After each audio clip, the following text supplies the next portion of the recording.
All right, so we want to talk about Hawthorne's short story, The Birthmark. Now, this is a fairly major shift away from the other stories that we've read by Hawthorne. I love this story. I usually teach it in my Intro to Science Fiction course because Aylmer is such a great early example of a mad scientist.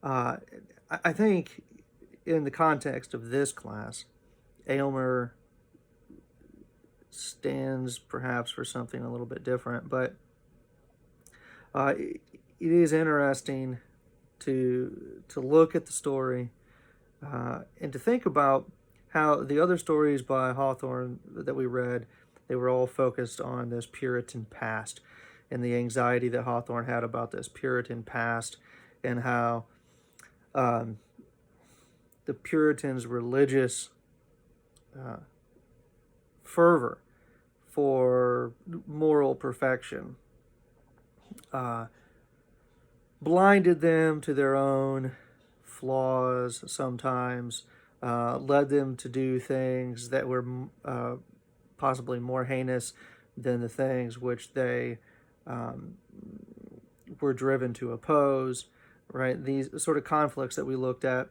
in the other stories. He shifts his eye here away from that puritanical past towards the intellectual, uh, scientific present. It's also a shift in our setting. So, uh, the puritanical past is very closely connected to that rural setting, even a frontier setting, so that you have these sort of small Puritan settlements on the edge of deep ancient forests, right? And then the forest becomes that Gothic setting. It's a setting in which magic and dark religion is practiced. Here we have a shift into something that feels a little more like a traditional English Gothic, in that rather than being set in that ancient forest, we're set in the interior space of a building. Now it's not an ancient manor or castle in this case. It's an old um, warehouse, basically, where Aylmer has set up his laboratory. And the shift in the setting is somewhat necessary because science requires not a forest but a laboratory. It requires an industrial, technological, uh, interior, closed, controlled environment. Whereas, uh, you know, the the witchcraft and the devil worship and all of those sorts of things require a more wild, uncontrolled environment. So that's part of why we have a shift in the setting. I think also part of it is it's a distinctly urban setting and not a particularly distinct American setting, suggesting that this is less of an American problem than what we had in the other stories, and that it's more of uh, an, uh, an urban problem. That the science and the technology of the Industrial Revolution, the intellectual humanism of the Enlightenment, these are things that are centered in urban growth. And so while the rural areas and the frontier areas have their own set of problems that maybe tend to be rooted in um, religion and piety and these sort of older ways of thinking, so too the urban environment has its own problems, and they're more intellectual, uh, industrial type problems. And so there'll be a lot of parallel in the themes, but the setting is necessarily different, and the focus is necessarily different. And so the characters themselves are necessarily different as well, right? We no longer have um, Puritan ministers and good wives and uh, um, the devil. right? Rather, what we have are a scientist, his uh, impish assistant. We could talk. Aminadab is a fantastic character, um, and of course his wife, and so it's a little bit more of a modern story than what we saw with the others. It's acknowledging the sort of progress of America, um, but it's Hawthorne not letting anybody off the hook simply because they're outside the sphere of that Puritan influence, right? It all comes down to the same thing that the Puritan stories came down to, which is this anxiety over the imperfections of man and the attempts that we make to perfect ourselves and to perfect others, whether that's a religious effort or an intellectual effort, a scientific effort. And it also bears all the hallmarks of typical science fiction, which is tremendous anxiety over uh, what could go wrong with this tremendous potential in science, particularly medical science, at this point. The plot, I think, is fairly straightforward and simple to follow. We spent a lot of time talking about plot and plot structures. We don't have anything to worry about here. Everything is basically directly parallel. Um, it ends in the way that Hawthorne loves to end his stories, with sort of an enigma. Um,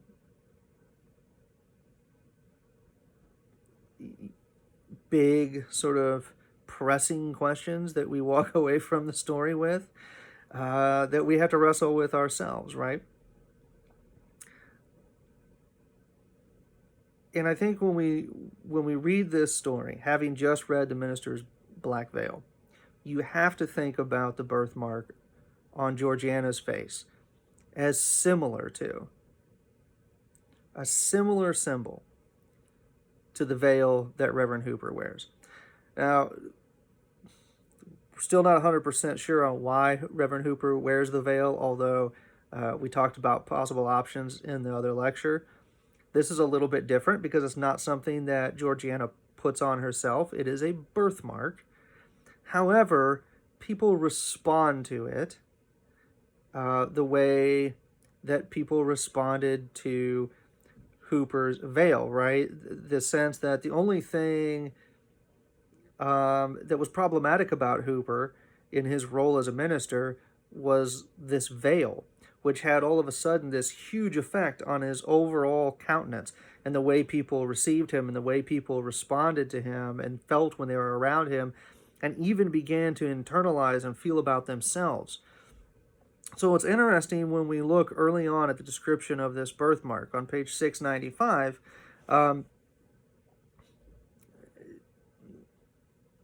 There's this great description of the birthmark, and then near the bottom of that paragraph,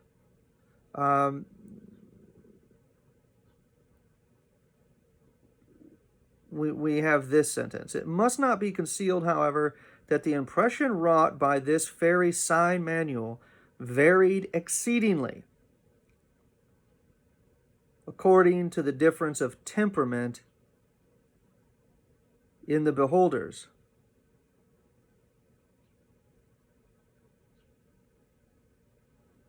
Okay, so that's an easy line to sort of plow through, right? As you're kind of reading through this lengthy paragraph describing the birthmark, that's an easy thing to miss, but I think it's tremendously important.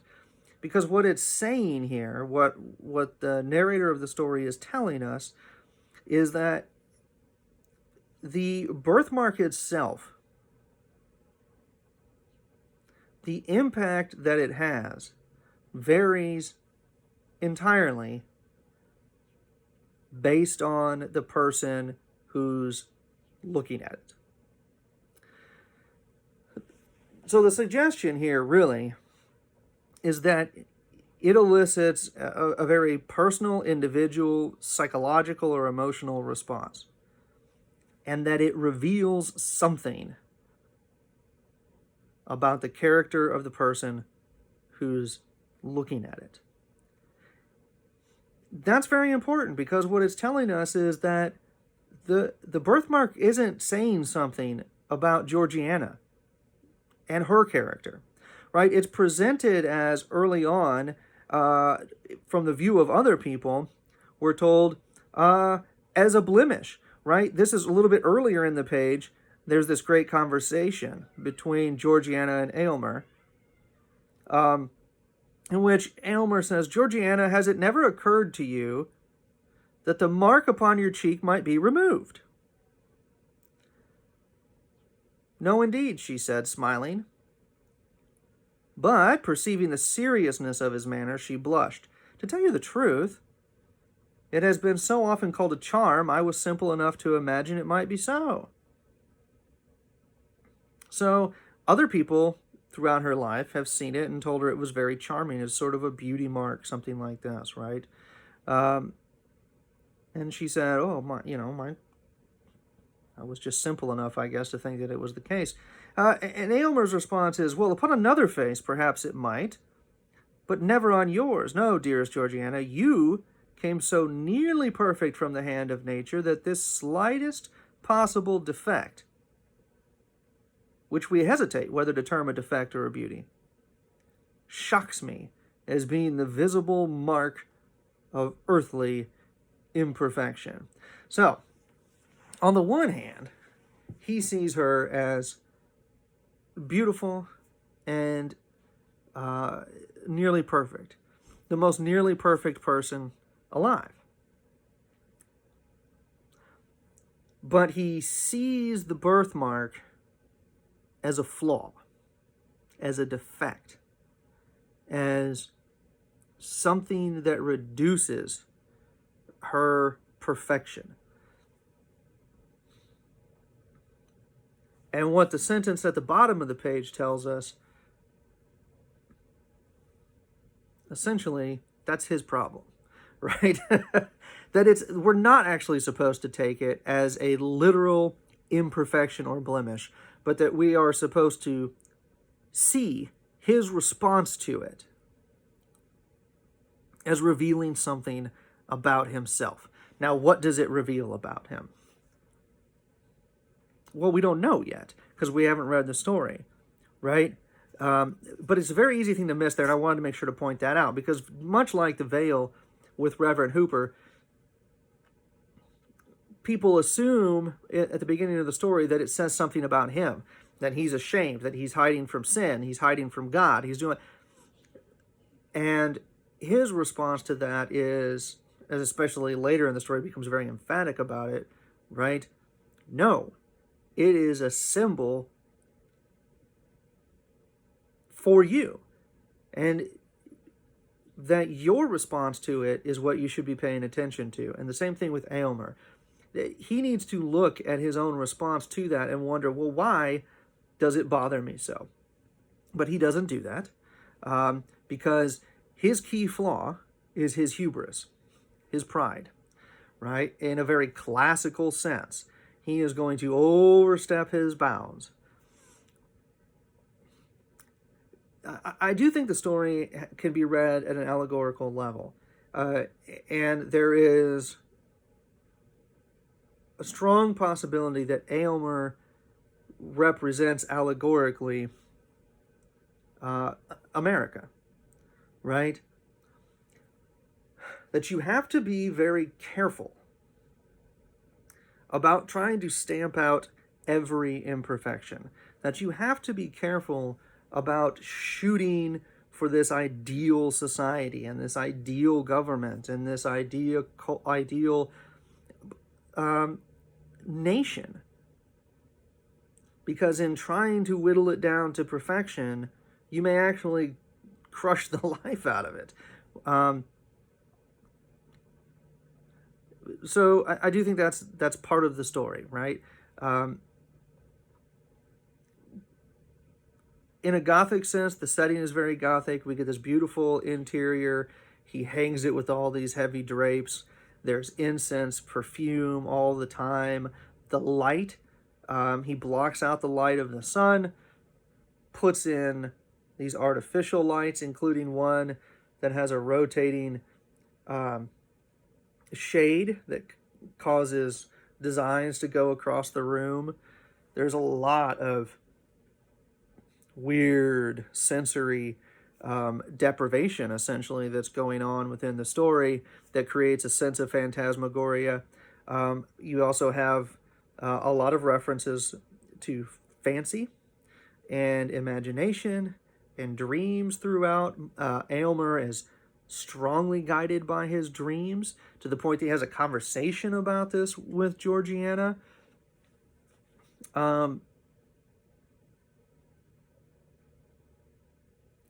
That she initiates at the bottom of 696. She says, "Do you remember do you remember any recollection at all of a dream last night about this hand?" And he says, "No, of course not." And then he's kind of like, "Well, maybe, yeah.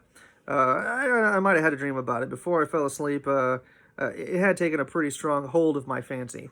Beautiful piece of writing there because it's in the shape of a hand, right? So it's just really great when he says, "It's taking a hold of my fancy."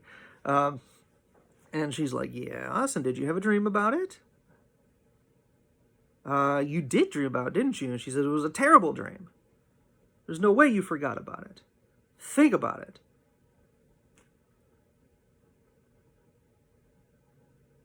And the narrator tells us, "The mind is in a sad state when sleep, the all-involving, cannot confine her specters within the dim region of her sway, but suffers them to break forth, affrighting this actual life with secrets that perchance belong to a deeper one."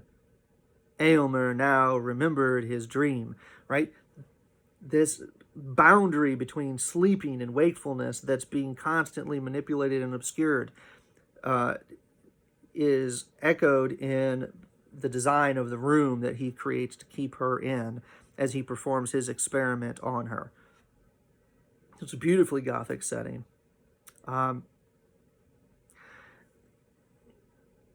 We see his hubris revealed after this conversation about the dream in which he's proposing to her that he has the science to remove this one imperfection. And she says to him near the bottom of the page, "Is this beyond your power? For the sake of your own peace and to save your poor wife from madness?" And he says, "Doubt not my power. Doubt not my power."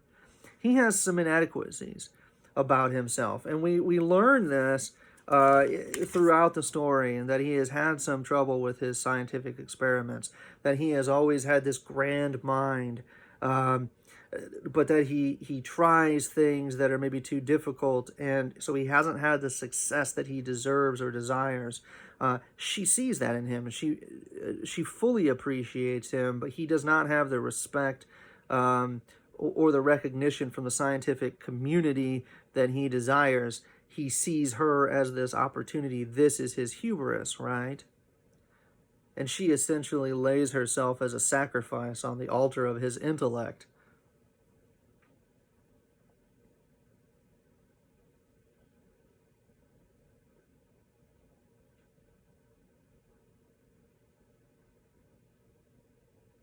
We see this on 698, just for example.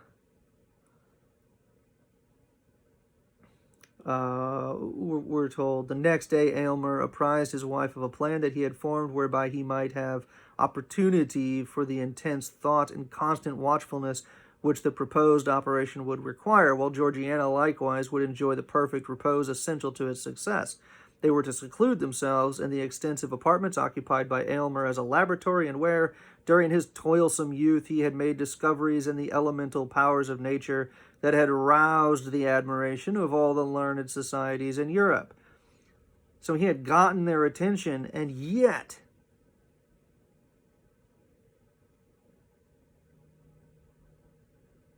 had always fallen slightly short.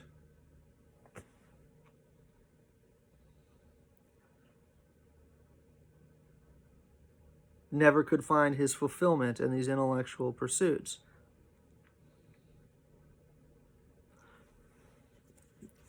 The singular reading of the story is hardly enough, because when we start to read this about Aylmer, you might remember the beginning of the story, but if you don't, in rereading it, it should stand out to you, this initial description of him.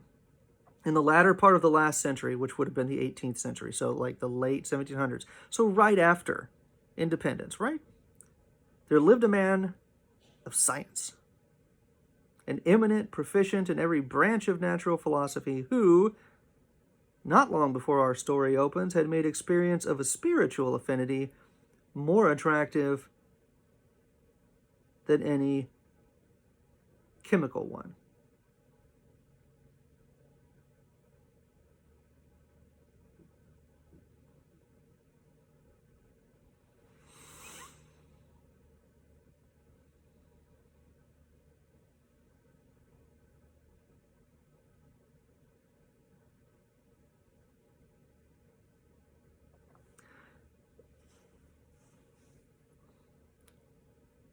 He says, it is not unusual for the love of science to rival the love of woman in its depth and absorbing energy. This is who Aylmer is, right? He was fortunate enough to find a woman who could sustain him spiritually the way science was failing to sustain him, and yet, for the man of science, for that intellect, there is no substitute. That science is the love. Science is their woman, right? It is a single-minded devotion.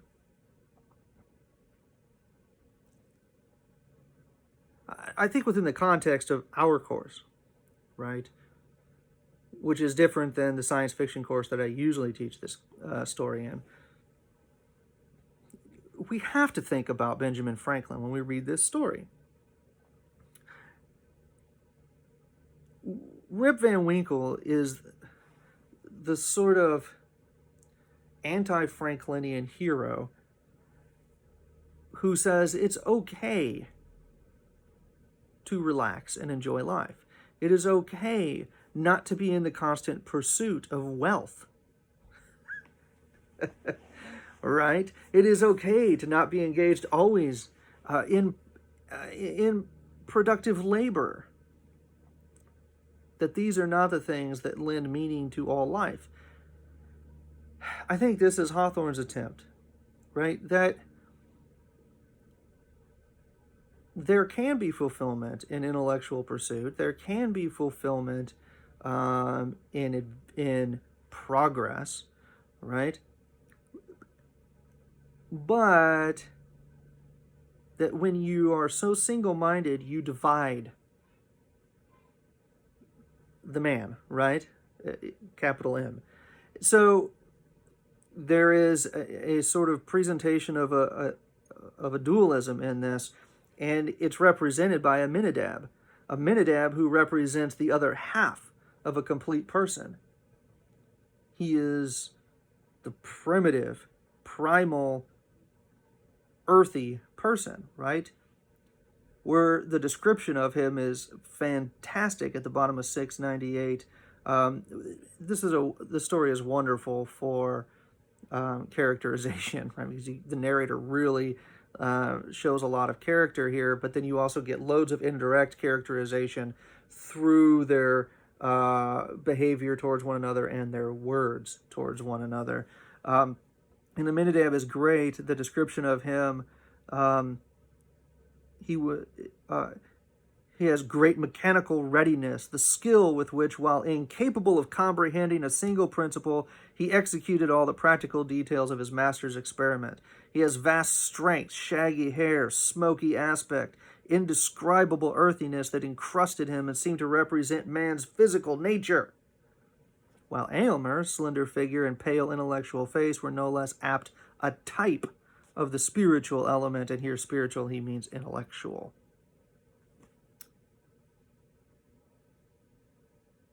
It's very similar to Stevenson's Dr. Jekyll and Mr. Hyde.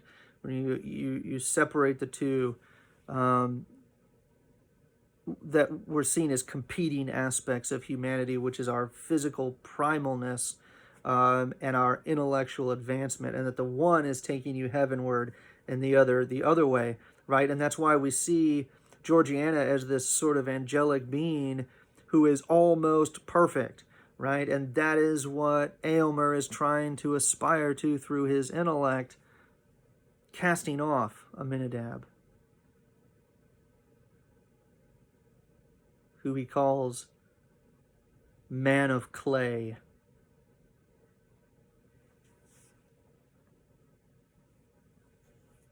Man of the earth. Right. We get to see Aylmer's fuller character through that indirect characterization or the implied characterization as he directs Aminadab, as he directs his wife. And I think you get to see Aminadab's as well. And for me, the best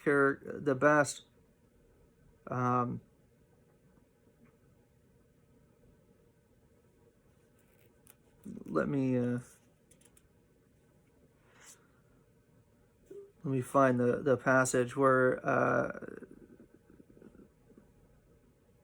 they're talking about what I think is really fantastic.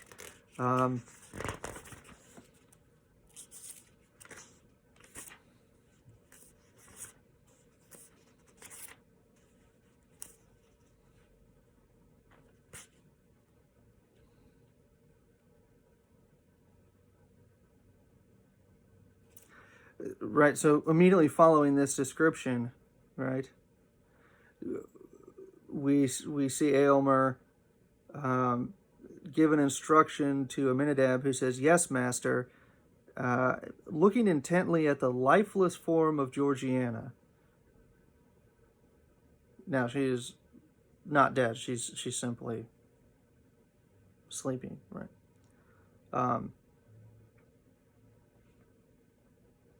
And then he muttered to himself. Now remember, this is the man who we're told can't understand anything that's going on. He's purely the physical person.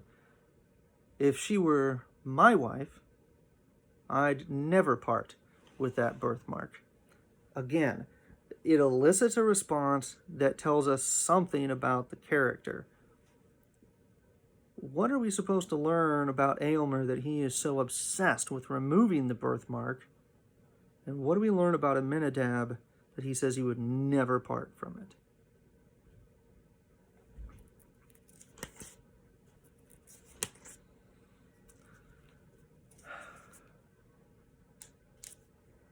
Georgiana's response to the whole thing is to just submit to her husband.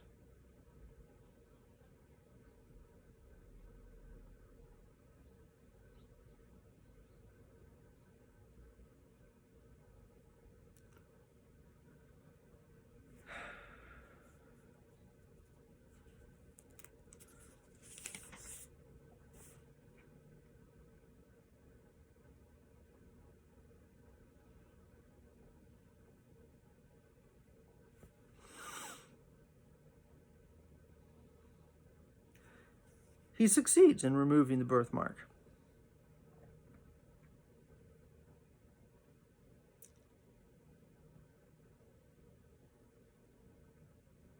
We're told on 705, he drew aside the window curtain and suffered the light of natural day to fall into the room and rest upon her cheek. It's this almost sepulcher type moment. It's very odd. It's the first time the light of day has been in there, right? At the same time, he heard a gross, hoarse chuckle, which he had long known as his servant Aminadab's expression of delight. "Ah, clod, ah, earthly mass," cried Aylmer, laughing in a sort of frenzy. "You have served me well. Master and spirit, earth and heaven have both done their part in this. Laugh, thing of the senses. You have earned the right to laugh." He thinks Aminadab is happy because they've removed the birthmark from Georgiana's face. However,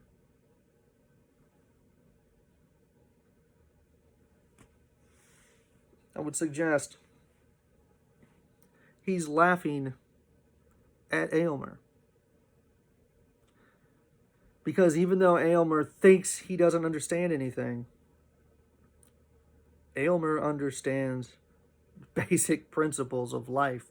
He knows she's dying. He knows Aylmer has killed her. And he's laughing at Aylmer, who in his great success has robbed himself of the one thing that could have really fulfilled him. And so there's a tremendous misunderstanding here, but we're really enlightened into the character of both men here. She wakes up and says, "My poor Aylmer." And he says, "Nay, richest, happiest, most favored, my peerless bride, it is successful. You are perfect." She says, "Ah, my poor Aylmer, you have aimed loftily. You have done nobly. Do not repent that, with so high and pure a feeling, you have rejected the best that earth could offer. Aylmer, dearest Aylmer, I am dying."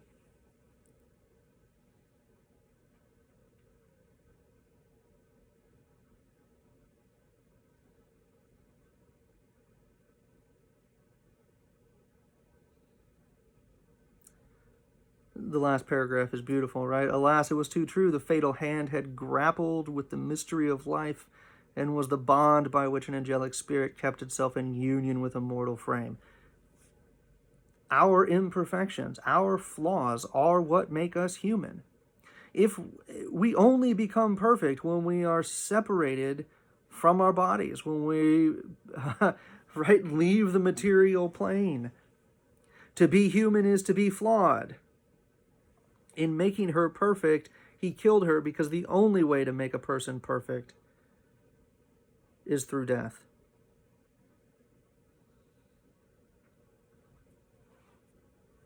As the last crimson tint of the birthmark, that sole token of human imperfection, faded from her cheek, the parting breath of the now perfect woman passed into the atmosphere, and her soul, lingering a moment near her husband, took its heavenward flight. Then a hoarse, chuckling laugh was heard again. Now, we're not told so, but it's Aminadab. Thus ever does the gross fatality of earth exult in its invariable triumph over the immortal essence, which in this dim sphere of half-developed demands the completeness of a higher state.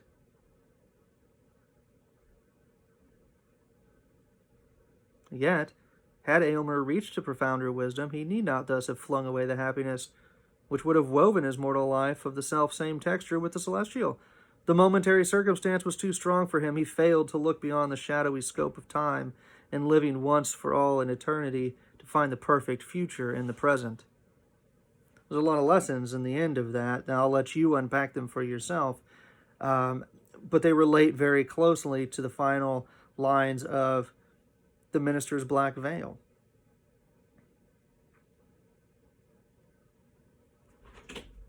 And that's what I would say, hopefully this has been helpful to you in reading the story.